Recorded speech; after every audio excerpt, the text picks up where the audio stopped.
Market structure का एक rule होता है कि प्राइस वैलिड सपोर्ट और रेजिस्टेंस के बीच में ही मूव करता है। कहने का मतलब ये होता है कि अगर प्राइस किसी सपोर्ट से चल रहा है तो वो वैलिड रेजिस्टेंस तक जाएगा ही जाएगा।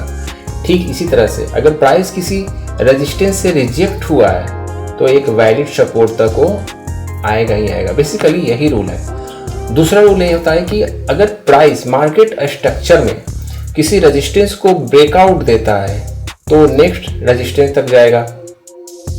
ठीक इसी तरह से प्राइस अगर मार्केट स्ट्रक्चर में किसी सपोर्ट का ब्रेकडाउन दे देता है तो वो फिर नेक्स्ट सपोर्ट तक आएगा।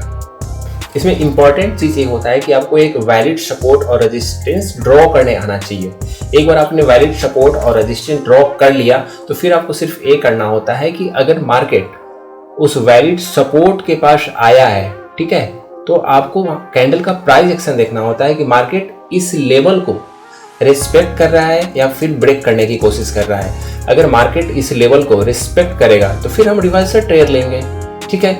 बट वहीं पे मार्केट अगर इस लेवल को ब्रेक करने की कोशिश कर रहा है तो फिर हम यहाँ पे कंटिन्यूअस ट्रेड लेंगे, ब्रेकडाउन का ट्रेड लेंगे।